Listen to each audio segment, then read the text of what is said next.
آپ کے سامنے رکھتے ہیں ایک کمپلیکس انویسٹیگیشن اور ایک ایسی سٹوری جو ڈیمونسٹریٹ کرتی ہے کہ سابق وزیر اعظم کی جو اکاؤنٹیبلٹی اور انٹیریئر کے منسٹر تھے شہزاد اکبر، انہوں نے کس طرح سے اپنے اختیارات کا غلط استعمال کیا اور انٹیریئر منسٹری کو انہوں نے بعض لوگوں کو صرف اور صرف ٹارگٹ کرنے کے لیے استعمال کیا۔ یہ بات ہے جون 2020 کی، جب ایکٹریس اور ماڈل اور اینکر بھی ہیں صوفیہ مرزا، انہوں نے ایک کمپلینٹ فائل کی جو ایف آئی اے کا لاہور آفس ہے، وہاں پر وہ کمپلینٹ انہوں نے فائل کی۔ اس میں جو کمپلینٹ انہوں نے فائل کی، اس میں وہ کمپلینٹ انہوں نے اپنے نام سے فائل نہیں کی، بلکہ جو جون 2020 کو ایف آئی اے کا جو کرائم سرکٹ ہے ان کو ایک اپلیکیشن ملی جس میں خوشبخت مرزا کے نام سے ایک خاتون تھی، جنہوں نے ایک کنسرن یا ایک لافل پاکستانی سٹیزن کے طور پر ایف آئی اے کو یہ کہا کہ وہ ایک بہت بڑے انٹرنیشنل جو کرائم کو اور 16 بلین روپیز کی جو منی لانڈرنگ فراڈ کے ایک بہت بڑے جو مرکزی کردار ہیں ان کو رپورٹ کر رہی ہیں، اور ایف آئی اے سے درخواست کی کہ عمر فاروق ظہور نامی جو ایک نارویجین پاکستانی ہے جو دبئی بیسڈ ہیں، ان کو انویسٹیگیٹ کیا جائے۔ اور جو خوشبخت مرزا نے جو اپلیکیشن دی اس میں انہوں نے کہا کہ جو عمر فاروق ظہور ہیں انہوں نے تقریباً 16 بلین روپیز کی انہوں نے منی لانڈرنگ کی ہے۔ اس کے ساتھ ساتھ جو انہوں نے جو ایکسکلوسیولی جو ہمارے پاس موجود ہے جو ان کی جو اپلیکیشن تھی جس کے اوپر ایک بہت بڑی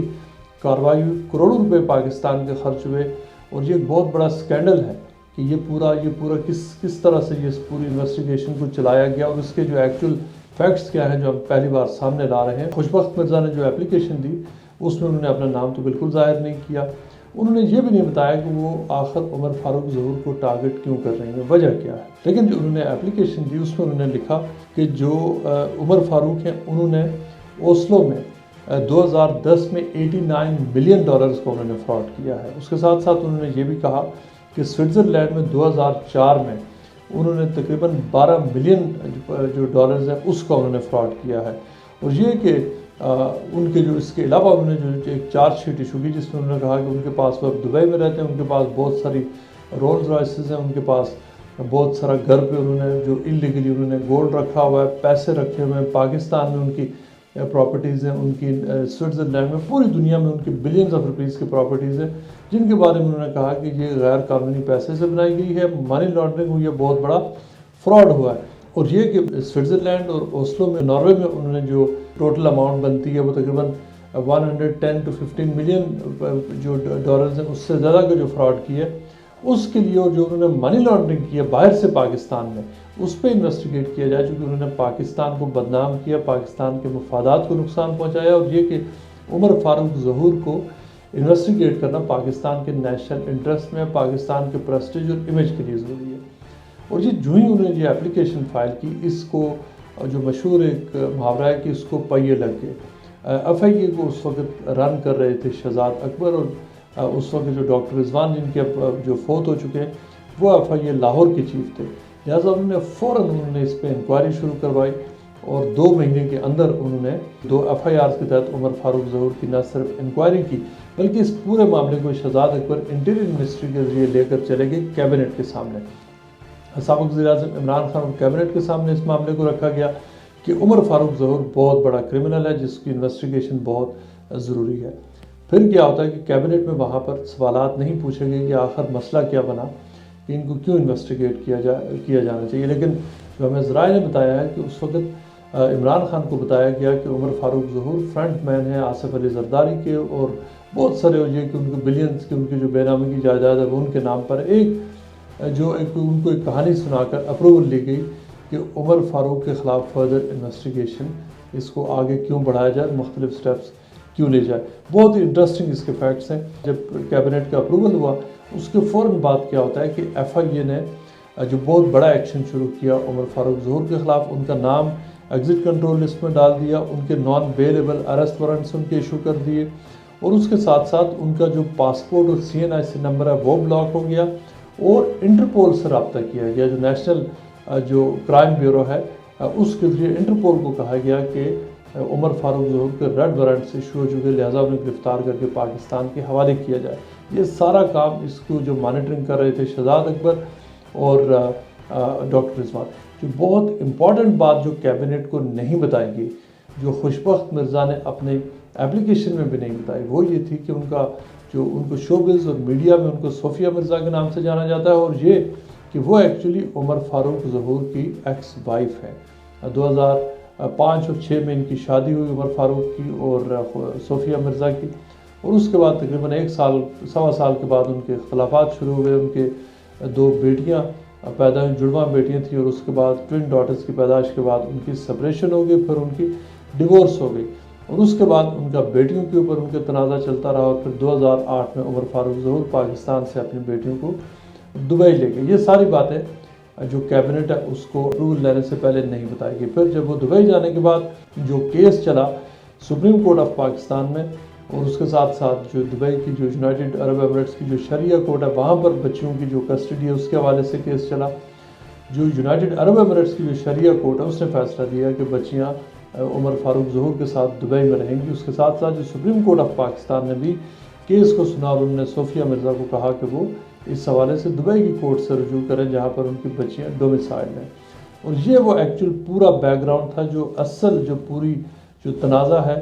صوفیہ مرزا اور عمر فاروق کے درمیان، وہ 2 بیٹیوں کی کسٹڈی کا تھا، جس کے اوپر یہ کوئی بھی بات کیبنٹ کو نہیں بتائی گئی، اور نہ ہی جو اپلیکیشن دی گئی اس اپلیکیشن میں خوشبخت مرزا نے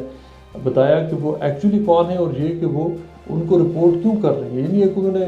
لکھا ہوا آپ دیکھ سکتے ہیں کہ میں ایک لافل کنسرن سٹیزن ہوں، کہ میں کسی بھی بندے کی رپورٹنگ کر رہی ہوں، لیکن انہوں نے یہ کی فیکٹس وہاں پر نہیں لکھے، اس لیے کہ ان کو شاید گائیڈ کیا گیا تھا، رمض رائے کے مطابق ان کو کوچ کیا گیا تھا کہ اپلیکیشن میں کیا لکھا جائے تاکہ ذرا کیس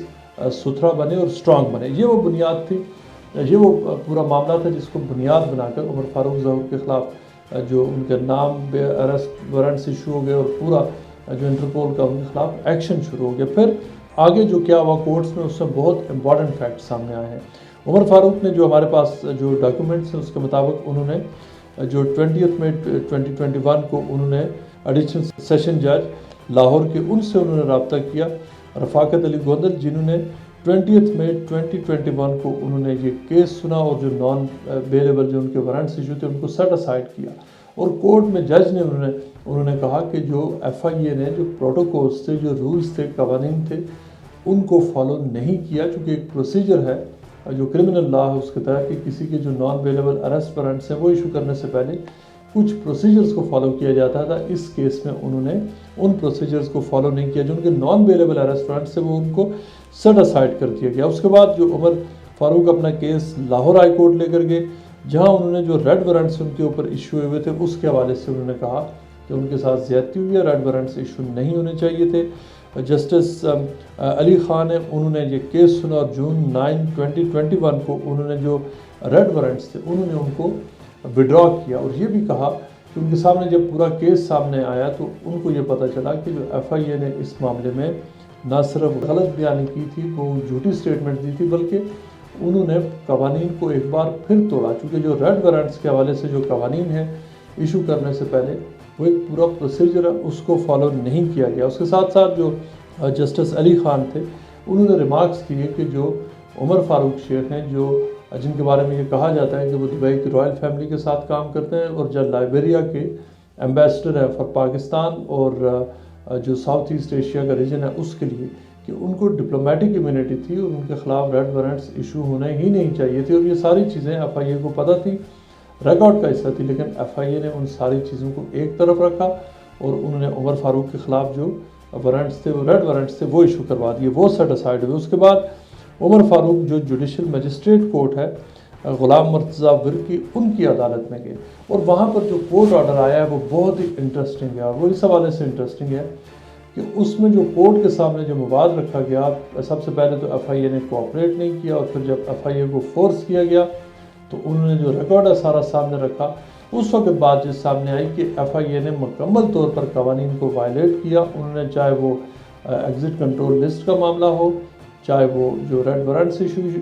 جو کروائے گئے وہ، یا جو نان بیلیبل ارسٹ وارنٹس تھے، جو انٹرپول کے ارسٹ وارنٹس تھے، وہ سارے کے سارے غلط تھے۔ اور یہ کہ انہوں نے سپریم کورٹ آف پاکستان میں ایف آئی اے نے غلط بیانی کی، جب سپریم کورٹ آف پاکستان کے سامنے کیس گیا تو وہاں پر یہ کہا گیا، بڑا مشہور کیس ہے بشیر میمن صاحب کا کیس، جو ایکس ڈی جی ایف آئی اے ہے، جب ان کی شہزاد اکبر کے ساتھ لڑائی ہوئی تھی، عمران خان کے ساتھ لڑائی ہوئی تھی، ان کا کیس آگے گیا تھا، جو اس میں یہ سامنے آیا کہ ایکچولی جو جو پروسیجر ہوتے ہیں وہ کوئی بھی پروسیجر فالو نہیں کیا گیا، اور یہ جب کورٹ کو یہ بتایا گیا تھا کہ پراپر جو چلان ایشو ہوا تھا اور اس کے ساتھ ساتھ مختلف نوٹسز سرو ہوئے تھے، اور انٹرپول کو بھی یہ بتایا گیا تھا کہ سارے قوانین پاکستان میں ایگزاسٹ کیے گئے ہیں، اور اس کے بعد عمر فاروق ظہور کی ریڈ وارنٹ کی جو اپلیکیشن موو کی گئی اور یہ ریکویسٹ کی گئی کہ ان کو ریڈ جو وارنٹ سے اس کے تحت گرفتار کیا جائے، وہاں پر جو سیشن جج کی جو کورٹ ہے وہاں پر یہ پتہ چلا، جوڈیشل مجسٹریٹ کورٹ، کہ جو جج غلام مرتضیٰ ورک ہیں انہوں نے ریمارکس دیے اور جو انہوں نے آرڈر دیا کہ ان کے پاس سامنے جو ریکارڈ رکھا گیا ہے اس میں کہیں پر یہ اسٹیبلش نہیں ہوتا کہ کوئی بھی قانون کو ایکچولی فالو کیا گیا تھا، یعنی اس ایکسٹینٹ تک جا کر ایف آئی اے نے اس وقت ٹارگٹ کیا ان کو۔ یہ تھا وہ بیک گراؤنڈ، اور اس کے بعد ہوتا یہ ہے کہ وہاں پر سے اوبویسلی جو کورٹ کا جو آرڈر آیا اس کے بعد جو ایک ڈیفیوژن لیٹر ہے پھر ایف آئی اے نے وہ ایشو کیا، ایک لمبی سٹوری ہے، کیس تو ابھی تک چل رہا ہے، لیکن جو مختلف کیس کے جو فیکٹس ابھی تک سامنے آئے ہیں وہ کلیئرلی یہ ڈیمونسٹریٹ کرتے ہیں کہ کس طرح سے شہزاد اکبر نے جو اس وقت جو ایف آئی اے کو استعمال کیا صوفیہ مرزا کے کہنے پر کہ کس طرح سے عمر فاروق ظہور کو ٹارگٹ کیا جائے۔ پھر آپ کو یاد ہوگا کہ جو مارچ 2022 کی بات ہے جب بشیر میمن صاحب کا کیس میڈیا کی زینت بنا، اور اس وقت عمر فاروق ظہور کا نام بریکنگ نیوز میں آنے لگا کہ بشیر میمن نے ان کو اللیگلی فیسیلیٹیٹ کیا ان کو پاکستان آنے میں، لیکن اس وقت پھر جو حقائق سامنے آئے کہ ایکچولی بشیر میمن نے وہ جو پورا جو ایف آئی اے کی اپنی انکوائریز اور رپورٹس تھی اس کی روشنی میں وہ انہوں نے ایکشن لیا تھا، انہوں نے کسی بھی حوالے سے اللیگلی ان کو فیسیلیٹیٹ نہیں کیا گیا تھا، لیکن اس وقت میڈیا کے حوالے سے ایک ڈفرینٹ آپ کو یاد ہوگا کہ پھر پکچرز چلی تھی کہ جو عمر فاروق ظہور کے جو پی ٹی آئی کے مختلف لیڈرز ہیں ان کے ساتھ بہت ساری ان کی تصاویر سامنے آئیں، پتہ چلا کہ ان کے پی ٹی آئی کی جو سینئر لیڈرشپ ہے ان کے ساتھ ان کے بڑے اچھے ریلیشنز تھے اور وہ مختلف بزنس میٹنگز میں حصہ لے رہے تھے، لیکن اس پوری جو اصل جو کہانی کے جو پورا جو ایک کیس سامنے رکھا گیا تھا جو صوفیہ مرزا کی اپلیکیشن تھی کہ وہ سوئٹزرلینڈ اور ناروے کی جو انویسٹیگیشنز تھی وہ تھیں کیا، اس حوالے سے ہمارے پاس بعض امپورٹنٹ انفارمیشن موجود ہے کہ جو عمر فاروق ظہور کے اوپر ایک کیس جو 2 کیسز رجسٹرڈ ہوئے تھے، ایک کیس وہ تھا جو ان کے اوپر رجسٹر ہوا تھا اوسلو میں، یہ 2010 کا کیس ہے، لیکن اس سے پہلے 2004 میں برن سوئٹزرلینڈ میں کیس رجسٹرڈ ہوا تھا جس میں نیوزی لینڈ کے شہری تھے شان مورگن، اور عمر فاروق ظہور پر یہ ایلیگیشن لگا تھا کہ انہوں نے جو 2004 کے اراؤنڈ ان کے اوپر یہ الزام تھا کہ 2003 اور 4 کے اراؤنڈ تقریباً 3 مہینے کے لیے انہوں نے انٹرنیشنل بینک کے نام سے ایک بینک انہوں نے کھولا جس میں اللیگل لوگوں سے انہوں نے ٹرانزیکشنز کروائیں اور اس سے پیسے بنائے، لیکن یہ پہلا کیس تھا جس کے اوپر سوئس اتھارٹیز نے انویسٹیگیشن کی۔ لیکن ایک بہت امپورٹنٹ جو فیکٹ ہے جو ایف آئی اے کی انویسٹیگیشن سے بھی لنکڈ ہے، میں آپ کو اس کے بارے میں بتاؤں گا، لیکن اس سے پہلے جو دوسرا کیس ان کے اوپر تھا وہ 2010 میں بنا تھا ناروے میں، کہ ناروے کے اس وقت ایک جو بینک تھا اس کے اوپر جو بینک فراڈ کا یہ کیس بنا تھا جس میں یہ الزام تھا کہ انہوں نے تقریباً $89 ملین بنتے ہیں جس کا انہوں نے فراڈ کیا ہے، لیکن اور یہ وہ دونوں کیسز ہیں جن کو بنیاد بنا کر ایف آئی اے نے انویسٹیگیٹ کیا، یہ بات ہے 2020 آنورڈز کی کہ ان کیسز کو جو کیسز ایک 2004 میں ہوا، دوسرا کیس جو 2010 میں ہوا، لیکن اگین جب یہ ایف آئی اے کو جو سمری موو کی گئی تھی کیبنٹ کے سامنے اس میں یہ نہیں بتایا گیا کہ جو اوسلو کا کیس ہے جو ناروے کا کیس تھا عمر فاروق کے تحت، وہ جو اوسلو کی پولیس نے بند کر دیا ہوا تھا جو مئی 2022 میں جب یہ انویسٹیگیشن جو ایف آئی اے نے کی اس وقت وہ بند ہو چکا تھا، اور جب یہ کیبنٹ کے سامنے معاملہ کیا اس وقت بند ہو چکا تھا، جب خوشبخت مرزا نے یہ جو فائل کیا کیس ان کے خلاف اس وقت بھی یہ کیس بند ہو چکا تھا، لہٰذا اس کیس کو ان کو پتہ تھا کہ بند ہو چکا ہے، انویسٹیگیٹ کیا گیا۔ جب یہ پوری انویسٹیگیشن ابھی جو ایف آئی اے کی جو کیبنٹ میں جانے سے جو اراؤنڈ اس ٹائم کی بات ہے کہ جو سوئٹزرلینڈ کے حکام ہیں انہوں نے ایف آئی اے کو یہ انٹیمیٹ کر دیا تھا کہ وہ عمر فاروق کے اوپر جو کیس ہے وہ بند کرنے جا رہے ہیں، اور یہی وجہ ہے کہ اس وقت دونوں کیسز کو جو سوئٹزرلینڈ اور ناروے نے بند کر دیے لیکن ان کو پاکستان میں شروع کر دیا گیا۔ ایک اور جو بہت امپورٹنٹ انٹرسٹنگ فیکٹ ہے جو نہیں بتایا گیا اور وہ یہ تھا کہ جو اوریجنل جو 2004 کا ان کا کیس تھا سوئٹزرلینڈ کا، اس کیس کے حوالے سے جو ایک ٹرکش جو نیشنل تھے 2004 میں انہوں نے پاکستان میں آ کر کمپلینٹ لگائی 2004-05 میں، جس میں Turkish embassy Turkish government involve ہوئی، اور اس میں یہ کہا گیا کہ کہ عمر فاروق ظہور نے ان کو ایکچولی ڈیفراڈ کیا ہے، اور جو انہوں نے جو بینک سیٹ اپ کیا تھا اس کے وکٹم وہ ہیں. سو ایز اے وکٹم بن کر انہوں نے نیب کو اپلیکیشن دی. نیب کو جو ٹرکش ایمبیسی اسلام آباد میں، انہوں نے کہا کہ اس کیس کو انویسٹیگیٹ کیا جائے. انویسٹیگیشن ہوئی. جو ٹرکش نیشنل تھے وہ پاکستان آئے، ان سے کہا گیا کہ وہ ایویڈنس پیش کریں. انہوں نے کہا کہ وہ کچھ عرصے کے بعد ایویڈنس لے کر آئیں گے، کہ وہ ثابت کریں گے کہ وہ وکٹم ہے، لیکن پھر اس کے بعد وہ واپس نہیں آئے. اس کے بعد جو نیشنل اکاؤنٹیبلٹی بیورو نے ان سے مختلف جو اوقات میں ان سے رابطہ کیا، وہ واپس نہیں آئے. 2006 میں یہ ریکمینڈ کیا گیا جو نیب کے اپنے انویسٹیگیٹرز تھے کہ اس کیس کو بند کر دیا جائے، چونکہ اس کیس میں جو بندہ ہے جو وکٹم بنا تھا وہ کوآپریٹ نہیں کر رہا، اور وہ ابھی تک ایویڈنس پیش نہیں کر سکا ہے. لیکن یہ کیس بند نہیں ہوا.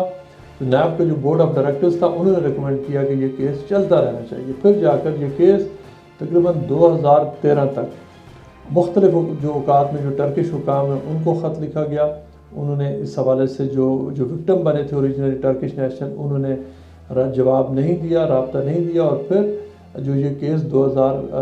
تقریباً 13 میں اس کیس کو 2013 اور 14 کے اراؤنڈ جو وہ والا فیز تھا اس میں اس کیس کو بند کر دیا گیا. یہ وہی کیس ہے کہ یعنی پاکستانی حکام اس کیس کو انہوں نے انویسٹیگیٹ کیا، انہوں نے بند کر دیا، سوئٹزرلینڈ نے بند کر دیا، ناروے نے بند کر دیا. لیکن شہزاد اکبر کے تحت جو ایف آئی اے تھی انہوں نے ان سارے کیسز کو نئے سرے سے جو الزامات تھے ان کو بنیاد بنا کر انویسٹیگیٹ کر ان کو یہاں پر فکس کیا. یہ وہ پوری لیکن پھر اس کے بعد ان کو جو ریلیف اوبیسلی وہ کورٹ سے ملی. لیکن یہ جو پوری باتیں تھیں یہ اس وقت نہیں بتائی گئی. یہ جو نہ صرف کہ کیبنٹ کو نہیں بتایا گیا بلکہ مختلف جو اہم انسٹیٹیوشن تھے ان کو نہیں بتایا گیا کہ ایکچولی یہ دو جو ایک میاں بیوی ہیں ان کی جو اب جن کی سپریشن ہو چکی ہے، ڈیورس ہو چکی ہے، ان کی لڑائی ہے. اصل ان کی لڑائی ہے دو بیٹیوں کے اوپر. لیکن اس میں جو پیسہ کس کا استعمال ہوا، اسٹیٹ آف پاکستان کا پیسہ استعمال ہوا. شہزاد اکبر نے اپنے اختیارات کا استعمال کیا. ڈاکٹر رضوان جو اب اس دنیا میں نہیں رہے، انہوں نے اپنے